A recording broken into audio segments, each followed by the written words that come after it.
الحمد لله نحمده ونستعينه ونستغفره ونؤمن به ونتوكل عليه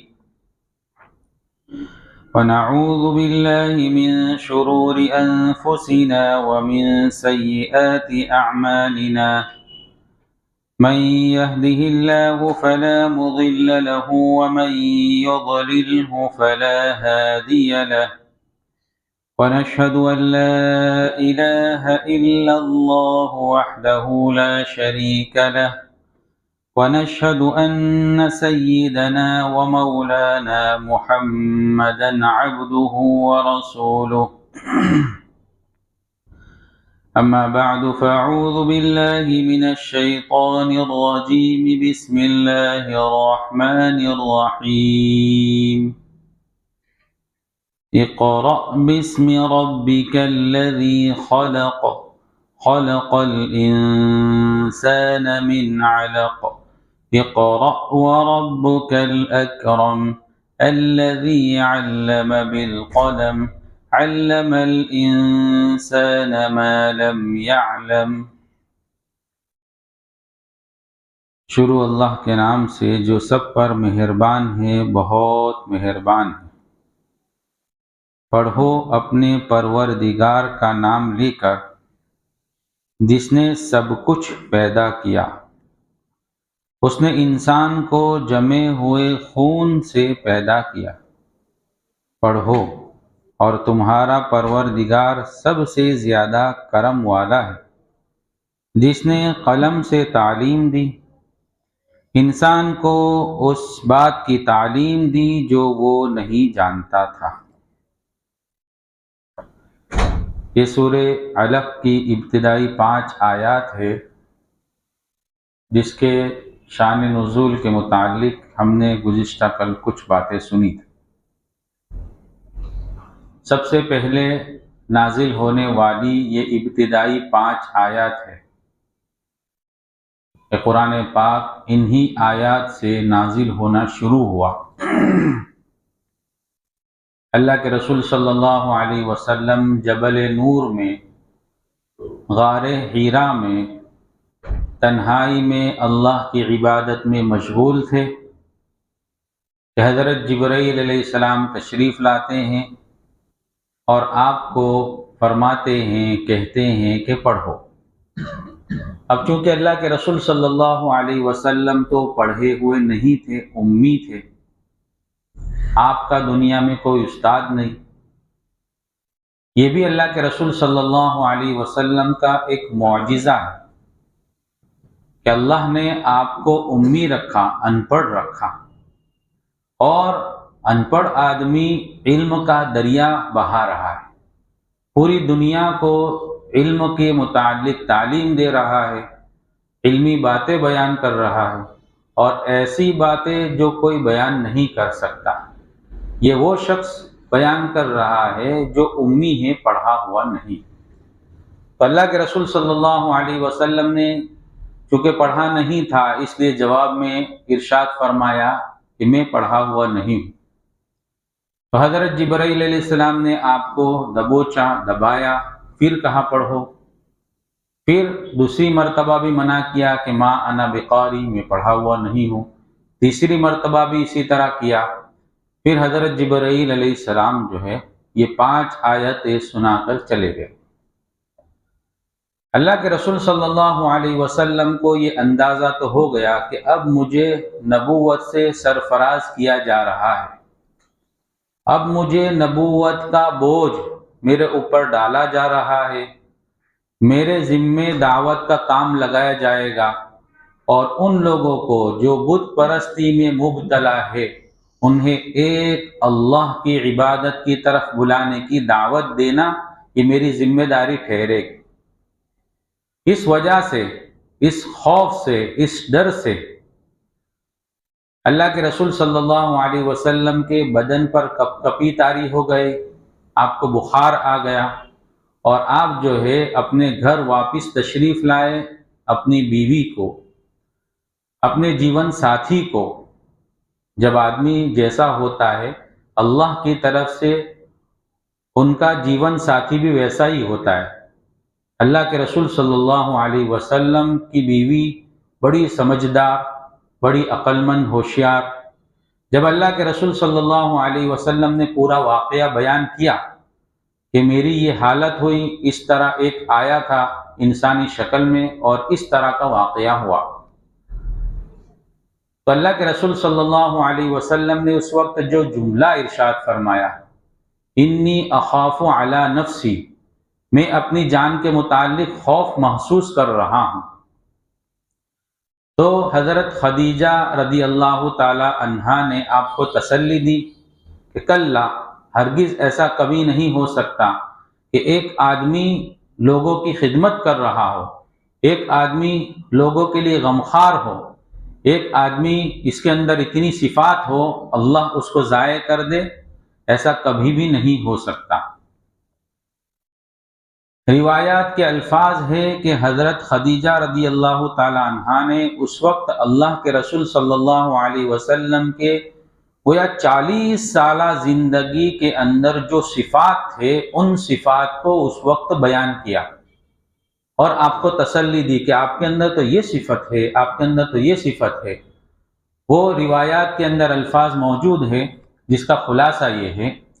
کہ حضرت خدیجہ رضی اللہ تعالی عنہا نے پہلی چیز جو بیان کی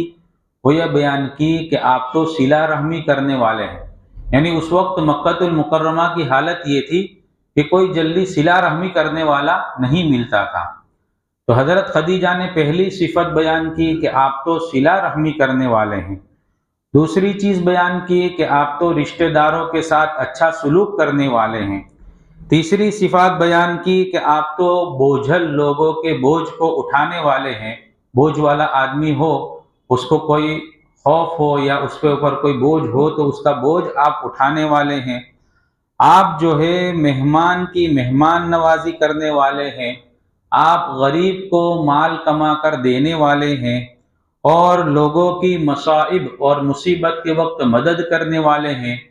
یہ جو آپ کے اندر صفات ہے تو ایسے صفات والے کی اللہ ضرور مدد کرے گا، اس کو کبھی ضائع نہیں کرے گا۔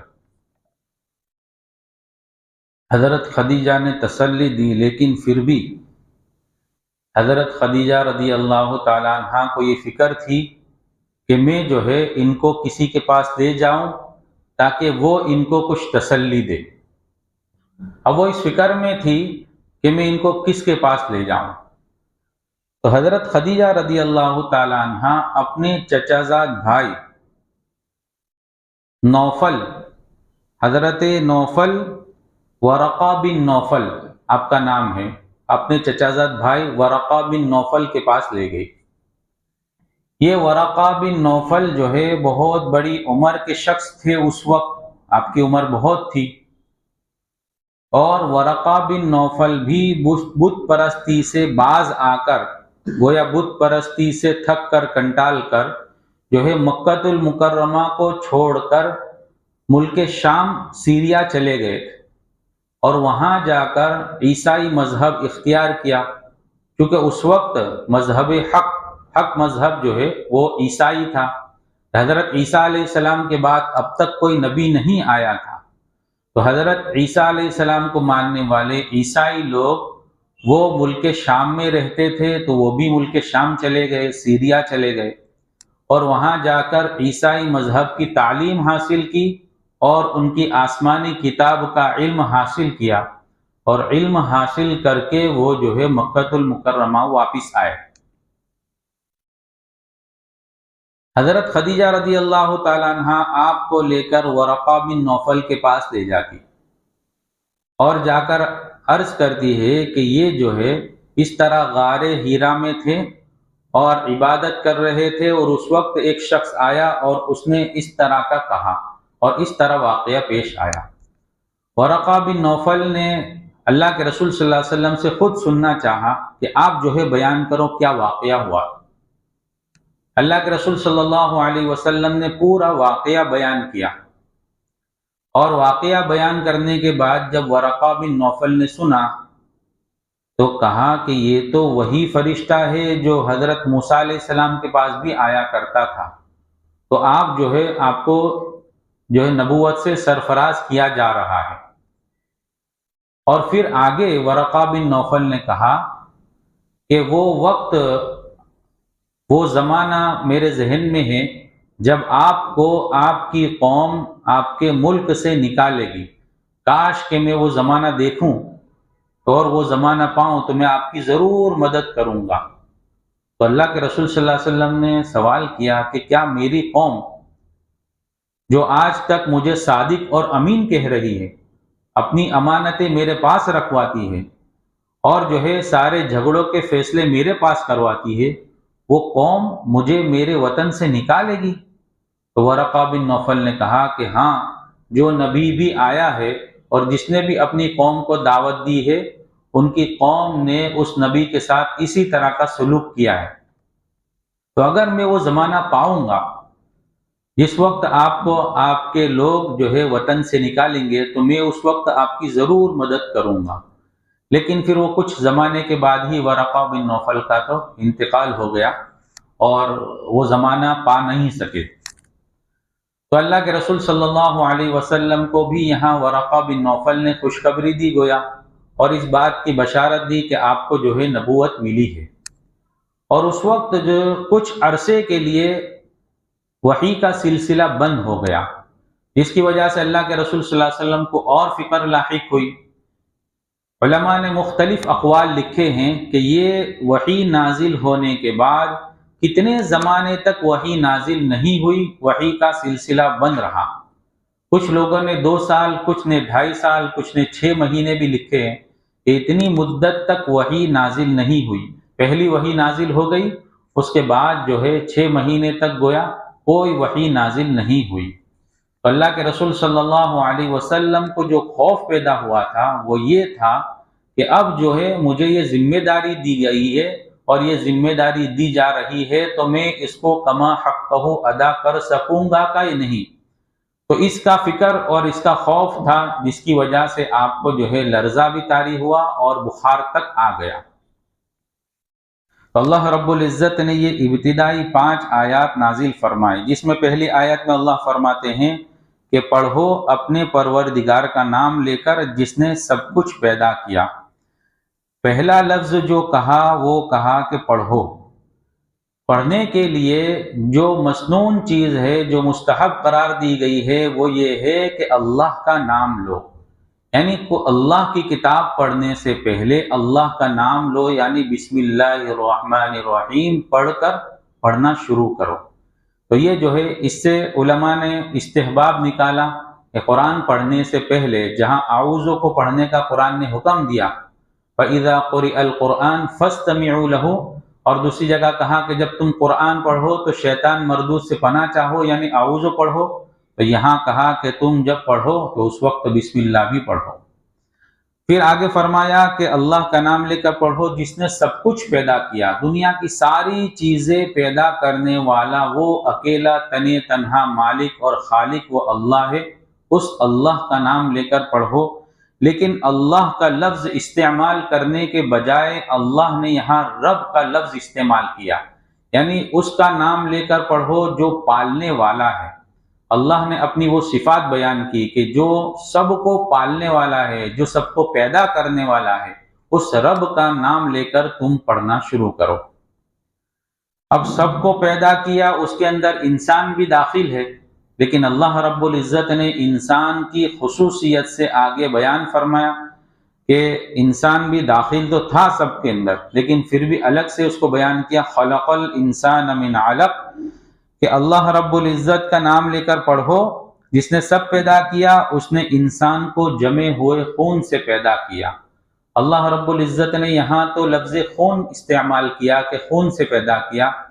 دوسری جگہ اللہ رب العزت نے اس کی پوری تفصیل بیان کی کہ اللہ رب العزت نے انسان کو کس طرح پیدا کیا۔ سورہ مومن میں اس کا ذکر ہے کہ پانی سے خون بنا اور خون سے جمع ہوا خون، اور پھر اس سے خون کا لوتھڑا، پھر اس سے انسانی شکل، پھر اس کے اندر روح کو داخل کیا۔ یہ سلسلہ اللہ رب العزت نے وہاں بیان کیا۔ تو یہاں انسان کی خصوصیت کی وجہ سے پھر سے بیان کیا کہ اللہ نے اس انسان کو جمے ہوئے خون سے پیدا کیا، اور پھر آپ کو تسلی دی کہ اقرأ وربک الاکرم، کہ پڑھو اس رب کے نام سے جو رب بڑا کریم ہے، یعنی آپ کو گھبرانے کی ضرورت نہیں ہے، آپ کو منصب نبوت دیا جا رہا ہے، اس سے ڈرنے کی ضرورت نہیں ہے، آپ کا رب تو بہت بڑا کریم ہے، وربک الاکرم، اس کریم رب کے نام سے پڑھو۔ باقی اللہ رب العزت نے جو ہے علم اور پڑھنے کا جو ذکر ہے اس کو کس کے ذریعے سے پھیلایا، اور کون سی چیز ایسی ہے جس کے ذریعے سے علم حاصل کیا جاتا ہے، اور انسان کو جس کا حکم دیا اس کو آگے بیان کیا، جس کو انشاءاللہ ہم پھر سنیں گے۔ سبحان اللہ والحمد للہ۔